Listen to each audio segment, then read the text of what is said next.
To be honest, I also get cranky when someone wakes me up before I'm done sleeping. I get it. I understand. This 1981 independent supernatural horror by Sam Raimi is the first installment of 5 movies, with another one scheduled to be released next year, and it has such a strong fan base that I will probably be rigorously fact checked and roasted in this segment. In The Evil Dead, a group of college students drive to an abandoned and isolated cabin in the woods where they accidentally release demons that begin to possess them one by one. So the plot is the ultimate blueprint for most horror movies. The movie utilizes multiple techniques that are staples of the horror genre. Many shots feature harsh shadows and fog. Camera angles like the Dutch tilt and the use of a shaky cam create a sense of unease.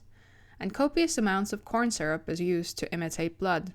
Produced as an independent project around the time that Raimi was only 20 years old, The Evil Dead faced quite a few hurdles in production, from struggling to find private funding to difficult conditions for cast and crew during pre-production and shooting.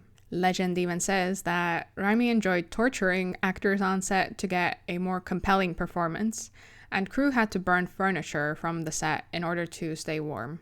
Shout out to shoots where HR doesn't exist and medical assistance is hardly available. Have you even lived if you haven't used gaffer tape to mend your wounds? Or if a director hasn't forgotten about your human and workers' rights?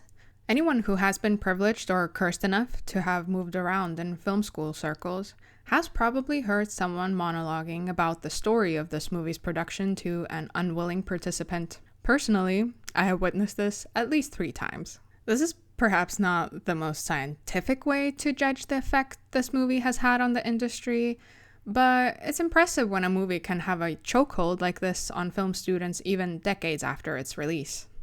Regardless of the war flashbacks I get from reading about this production, The Evil Dead is definitely a favorite watch for me during spooky season, or when I have PMS.